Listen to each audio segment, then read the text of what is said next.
G'day YouTubers, how you all going? My name's Wilfred, West Wilfred's PC World, Lakeside Cottage in Loch Sport, Victoria, Australia. Today's date is the 22nd of the 2nd, 2015, and it's about 4 to 9 in the morning, and it's 22 outside. I hope you like this video, and if so, please subscribe. Acknowledge that Indonesia is a sovereign country. But nonetheless, do you feel as though the Prime Minister perhaps overstepped the mark and relations are a little tense now between the two countries? Look, I'm absolutely convinced, no matter what happens today or anywhere, people are trying to work out, or someone will leak that it's somehow the responsibility of the Prime Minister of Australia. And this is, this is part of that certain people have are unhappy with him, but I think it's been incredibly unfair that the individual, the Prime Minister of Australia, is somehow being framed up for in some instances the most ludicrous propositions, or the most recent one being that wherever it came from, this story, which I can't find one colleague that's ever been part of, that somehow we're going to unilaterally invade another country. It's just total and utter garbage. The Agriculture Minister Barnaby Joyce speaking there with Andrew Gagan on ABC News 24. We keep you informed of the latest developments, so stay with ABC News Radio. It's been reported that dual nationals who engage in terrorism could have their Australian passports cancelled. Ultimately, I believe many Australians have zero tolerance when it comes to those who'd be willing to murder innocent civilians and those who'd be willing to engage in terrorist activities.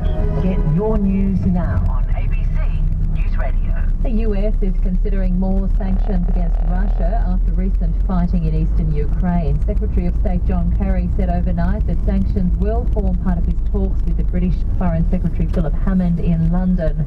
Meanwhile, Russia has been accused of sending more tanks and troops into eastern Ukraine, despite that ceasefire imposed a week ago, as BBC's David Stern reports from Kiev. Well, yes, the fighting continues as it has basically since the ceasefire was introduced last weekend, and of course before that. So there's been no let-up. Perhaps there is a little bit of a lower level after the town of Debaltseve. That's the key railroad and transport hub that fell to the Russian-backed rebels earlier this week. There's been a little bit of a let-off of the other shelling, but apparently it continues in the Donetsk region. And as you say, there's concerns about Nova Azovsk. Now, Nova Azovsk is near the port of Mariupol, a city of about 500,000, also very strategic. And the fear is among the Ukrainians and Western officials is that perhaps this may be the next center of the fighting. If it does, it will be again a very major development, and it could be a very significant battle if the rebels move on to Mariupol. And David, we've been hearing from the US Secretary of State John Kerry. He's in London at the moment.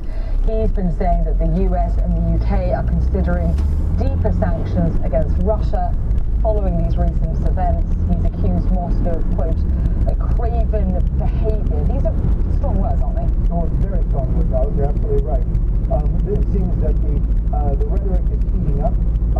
Possibly the sanctions or the actions may be heating up as well. Mr. Kerry also said that the United States, the West, was not playing that game with Russia. That this is obviously this is in reaction to the ongoing fighting in the east and also the fall of Debaltseve. But the question is, first of all, what sanctions or what actions the West can take, and then secondly, if this will make any difference, because obviously sanctions up to this point has not stopped the fighting. Now there is talk of more of something more significant, perhaps excluding Russia from the banking system. Others in Washington are calling for arming the Ukrainians, but so far that is not. This is not on the table. This is not being discussed actively. So we're waiting to see if they introduce sanctions, and if they do, what exactly these will be. David Stern, Ukraine with Alex Baxter.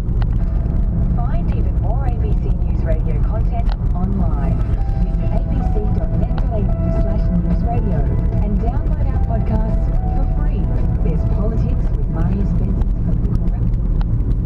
Well, as I said yesterday,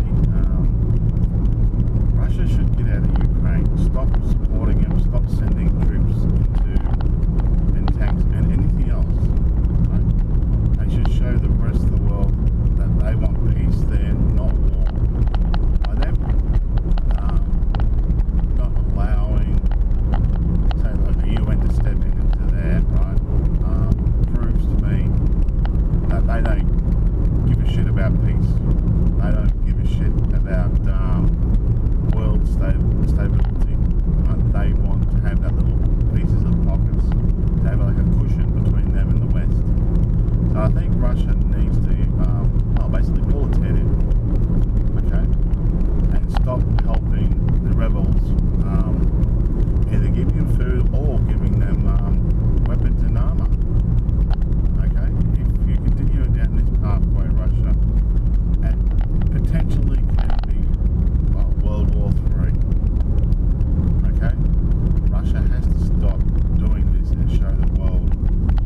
starts to arm Ukraine, right, it's really going to put a lot of pressure on the rest of the world. It's going to put a lot of pressure on Russia, it's going to put a lot of pressure on the EU and so forth. The Dandenong range is 89 to 80, and see the Flames move into the WNBL preliminary final. The range is led by 18 until Taylor injured her ankle before Flames veteran Rahani Cox delivered a famous win in the elimination minor semi-final. Cox scored 14 points in the final 11 minutes, which is going some, supported by import Michaela Ruth in her first game back from injury. Katie Ebsering was the mainstay for the Flames. She finished with 22 points and 5 rebounds. And in horse racing, a determined hallowed crown has come out on top in a race that could set the tone for the rest of the autumn. The Route to Hobart Stakes in Rose Hill played yesterday, boasting 4 Greenmont winners, including Bart, James Bone trained Hallowed Crown. Colt was having his first start since his own defeat in the Roman Costa Stakes in October after his first road win. Thanks to a vigorous ride, he rode the surge time to get the nod and was flamed by Mark. And pick up back to the lead into the third over and just playing to get Afghanistan back.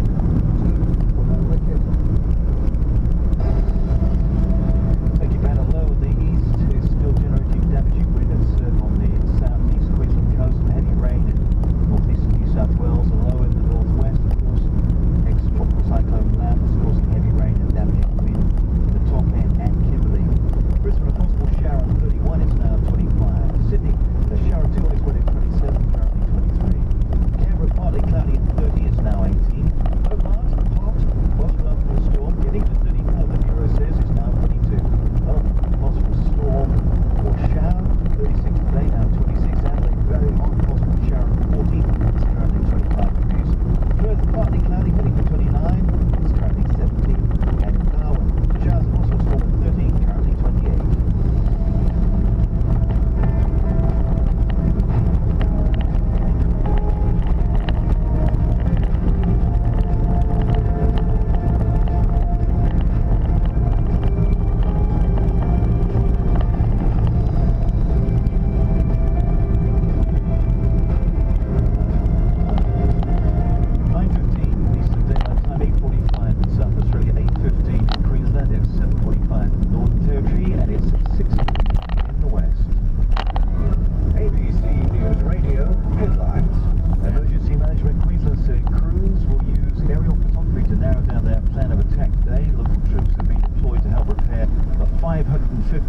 Damaged by Cyclone Marcia. Infrastructure is being restored to remote communities in the top end battered by Tropical Cyclone Lam. A state of emergency is in place across communities in Arnhem Land. And a report being released in Sydney a little later this morning is expected to cast light on how the Martin Place siege gunman was dealt with by immigration authorities and the courts prior to his attack. Now back to Queensland, where Gympie Council is asking residents for patience as flooding in the Mary River isolates the town. The river is expected to peak at about 17 metres later today. The Bruce Highway is closed, major bridges are also closed, and some properties have been inundated. Council spokesman says roads won't be reopened until the council can inspect the infrastructure. KBC's Joe O'Brien is in Gympie. So this is a result of those extraordinary rainfalls that we saw in this southeast part of Queensland over the past 3 or 4 days or so. Caboolture is not somewhere that fed into this, but that had 500 mils, half a metre of rain in a couple of days, and there were falls up around the 300-400 mil mark in the areas which feed the Mary River. Helen Conway is the Director of Workplace Gender Equality, the agency which produced the report. Look, I think the great thing about the agency is we now have bipartisan support. Both government and Labor support the agency, which is really important because we are the most important agency in driving the Australia. So we have that bipartisan support and bipartisan support for reporting this data to the agency. I think that's really important. The other significant issue is we have a new reporting framework in place now. We have the first reporting data over that framework.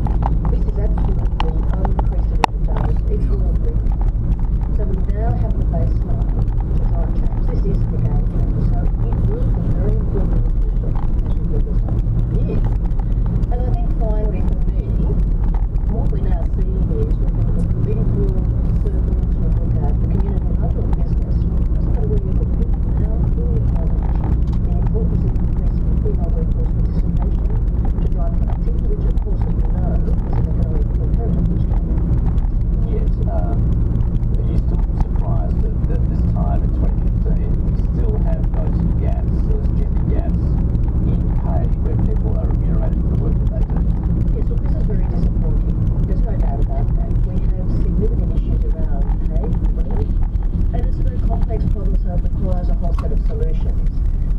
important thing, however, is to get the data out and say this is the baseline. So the data we've got represents over 11,000 calls. So it is clear that we have a problem, and it's very granular data, so we see it at every level. Are there particular segments where it is most pronounced? Well, no, look, the pay gap exists in every sector, and it is a composition of a whole lot of factors that drive it. So when we look at managers, for example, one of the main reasons we have such a significant pay gap is we have trouble getting really into management ranks, and when they get there, they get the jobs that are valued less in the market. Say, for example, the HR jobs, the corporate affairs jobs, rather than the CFO jobs that command much more salaries. So what can corporate Australia do to help try and fix this problem?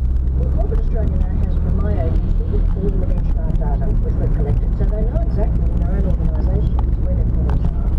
So we're asking them to act on this data, but not put in place a whole set of disaggregated initiatives. We want them to take a very strategic approach to this.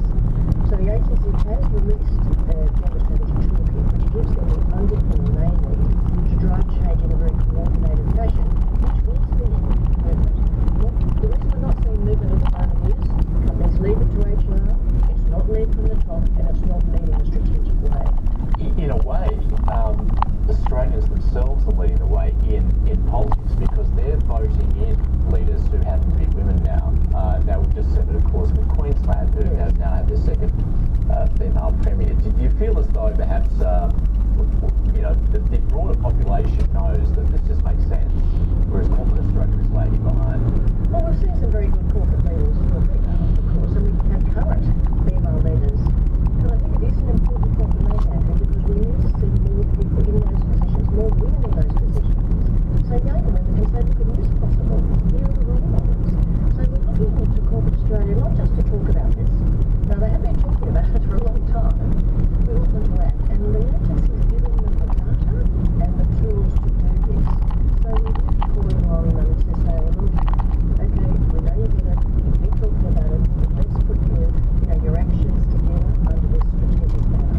Helen Conway, Director of Workplace Gender Equality, speaking to Andrew Gagan and Catherine Solojak on ABC News 24. 9:30 Eastern Daylight Time, 9 o'clock in South Australia, 8:30 in Queensland, 8 o'clock in the Northern Territory, and 6:30 in the West. ABC News Radio. Morning, Mike Gardner with the headline stories. The Queensland Government says the focus is on restoring essential services today in the wake of ex-tropical cyclone Marcia. Here's Francis Tappan. Queensland Premier Anastasia Palaszczuk has called in the army to help speed up the recovery in cyclone-ravaged Rockhampton and Yeppoon. 550 homes have been damaged and authorities say that figure could rise further. Anastasia Palaszczuk says there's a lot to be done. The priority is the power, essential services, the hospital of course, the water supply, and they are doing everything they possibly can. The local disaster management committee says it's expecting around 300 army personnel and extra SES volunteers to be on the ground responding to the disaster within 48 hours. And let's go to Rockhampton now, where there have been long queues in the city with residents trying to get essential supplies. Paul Robertson is there. Almost 90% of Rockhampton still has no power and many businesses have been closed. An ice supplier opened yesterday, attracting up to 400 customers who have no refrigeration. Motorists have also been lining up for scarce supplies of fuel. I've got enough fuel probably for half a week's worth of driving. Some also need fuel for generators. That sort of stuff keeps the vehicle The Mayor, Margaret Strillo, says the loss of power has affected fuel supplies. They haven't been able to generate power to pump. The Mayor can't say when power will be restored to all homes. And from Rockhampton to Gympie, where authorities are mopping up after businesses were flooding and the roads closed overnight. The Mary River expected to peak this afternoon. About 20 businesses in Gympie are flooded and the Bruce Highway remains closed. Fortunately, no further rainfall expected today. And Queensland authorities say they are simply fed up to the back teeth of people ignoring warnings about swimming and playing in floodwaters.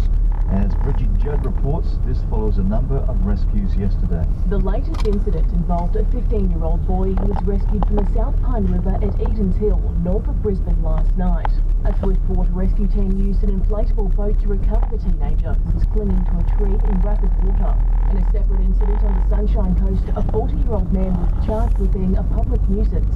after he and a boy had to be rescued from a private property at Woodford. And at Beerwah, 2 teenagers sparked a major search and rescue operation that lasted for hours after they were swept away in floodwater. Police say the teenagers eventually made it to safety by themselves. And authorities are still assessing the damage by ex-tropical cyclone Lam in remote Northern Territory communities. We'll get the latest on that now from Robin Powell. The small indigenous community of Galawinku on Elko Island is believed to have been hardest hit when Cyclone Lam swept through on Friday. Up to 50 homes are damaged on the island, but emergency services have restored most power and sewerage and access to food and water. Acting Police Commissioner Reece Kershaw says emergency crews will remain on the ground. We'll have the full impact and assessment within the next 24 to 48 hours of where we're at. Chief Minister Adam Giles will tour Elko Island later today. Now, the first of the reports into the Lynn Cafe siege in Sydney's Martin Place is being released in a little while. The Prime Minister Tony Abbott and the New South Wales Premier Mike Baird, they'll be jointly releasing the report in Sydney within the hour. It is expected to focus on the gunman's dealings with Commonwealth and state agencies such as the Centre Link and the courts. The release of the report comes ahead of the Prime Minister's address to the Federal Parliament tomorrow on national security issues. The manager of the Martin Place Lynn Cafe, Tori Johnson, and barrister Katrina Dawson both died in the siege back in December, while man Aaron Monasid was shot dead by police. The Greek Prime Minister Tsipras has described a deal with the Eurozone to extend international loans to his country as an important negotiating success. He's been meeting with government ministers in Athens to discuss a list of reform proposals that have to be submitted to Eurozone countries to be approved by tomorrow. Well, BBC's Mark Lower. The deal reached extends Greece's loan for 4 months. The government has agreed not to take unilateral actions that could threaten stability, and it will accept supervision from its creditors, which it had fought against. But Athens does get a say in what measures it will take, and might be allowed to spend a little to help the poorest. But there are already grumbles from supporters that Mr Tsipras was elected on promises to reverse austerity and end the bailout, and is now rowing back too far. The hard left of his party may rebel, but the Prime Minister may gain the support of centrists instead, who believe he's taken a pragmatic path to keep Greece in the euro. Staying overseas, and the new US Defense Secretary Ashton Carter says America is considering slowing the pace of its military withdrawal from Afghanistan. He's in the country on an unannounced visit, as the BBC's Jonathan Beale reports. Speaking at a news conference with the Afghan president, Mr Carter held out the possibility of a change of course. The formation of a new government, he said, would be a major change, and therefore reason to reconsider. Mr Carter made clear no decisions had yet been made, but said options concerning the US drawdown would be discussed in more depth when Ashraf Ghani visits the White House next month. President Ghani thanked the US for being willing to reconsider what he called the realities on the ground, a reference to the fact that fighting is far from over. The United States is warning Russia it could escalate sanctions on Moscow after continuing fighting in eastern Ukraine in violation of that truce, which was signed, of course, came into effect last weekend. The BBC's Paul Adams report. From the centre of Donetsk, it's still possible to hear the distant rumble of artillery and rockets. The area around the devastated airport remains, as it has been for months, a flashpoint. Reports from an area just to the east of Mariupol suggest that shelling continues there too. But the Organisation for Security and Cooperation in Europe, which has monitors on the ground, says it's seeing signs of progress elsewhere. One other small sign that last week's ceasefire deal is not completely dead is that a prisoner swap may now be underway. We saw a bus carrying around 40 men leaving Donetsk this morning, heading for Luhansk, where the handover should take place this evening. There's been a diplomatic stoush between Brazil and Indonesia over the use of the death penalty. Details now from Helen Brown in Jakarta. Indonesia's ambassador to Brazil was meant to have his credentials inspected at the presidential palace, but while the ceremony went ahead for several others, the Indonesian designate was pulled aside and told his presentation had been postponed. Indonesia's Foreign Affairs Ministry told him to return to Jakarta, calling the act unfriendly. A Brazilian man was executed last month as part of Indonesia's renewed use of the death penalty against drug traffickers. Another Brazilian who may have mental health issues is facing the firing squad at the same time as Australian Andrew Chan and Myron Sukumaran. Helen Brown, ABC News, Jakarta.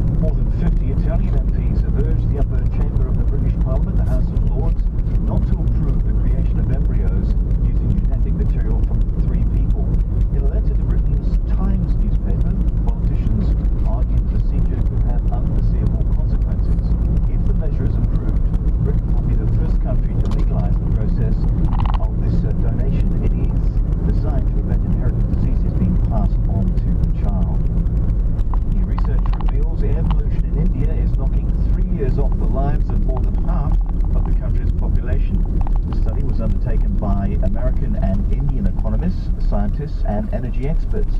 He says India's heavy reliance on coal and other fossil fuels has created dangerous levels of air pollution in cities and also in the countryside. Let's have a look at ABC News Radio Sport. Good morning, Ben. Good morning, Mike. Thank you. The Broncos won a thrilling World Club Series match against the Wigan Warriors of the UK.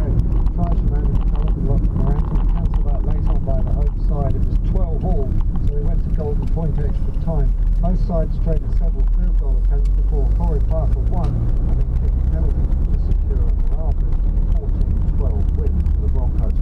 Elsewhere in Rugby League news, Manly captain Jamie Lyons in doubt for the start of the season after he injured a knee in his side's 36-26 trial match with Big Brother Roosters last night. There was an injury scare for Rangers' Gary Croker, who picked up a head injury in his side's 36-4 loss to the Knights. No such problems for West Tigers James Tedesco. He made a successful return from a serious knee injury in his side's 22-8 win over the Sharks. Reece Robinson got a hat-trick for the Eels in their 30-22 victory over the Panthers, while the Storm left it late to beat the Bulldogs 32-30 in Melbourne, and the Cowboys headed to a troubled week for the Titans, 30-10 win in Cairns. The Queensland Reds have been shot, and obviously Wilfred was charged with supplying cocaine.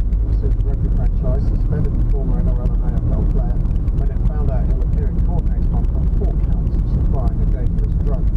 Gold Coast Titans players Bo Falloon and Jamie Dowling have also been charged. Red skipper James Slipper says it was the last thing he expected heading into last night's win over the Western Force. I was pretty shocked.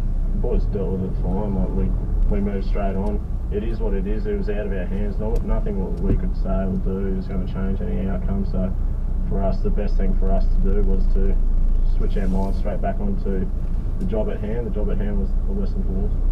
Cricket news, and Sri Lanka won the toss in Dunedin and asked Afghanistan to have a bat in their innings in their World Cup group game. So far the Afghanis aren't travelling along too badly. They are in the 9th over and they're 1 for 38. The man out was Nawroz Mangal, who was caught by Tiramana bowled Angelo Matthews for 10. In the other game being played today, Melbourne fans went to... My name's Wilfred, West Wilfred's PC World, Lakeside Cottage and Loch Sport, Victoria, Australia, signing off. Thank you for watching my videos, and all comments are welcome. You all have a great day now.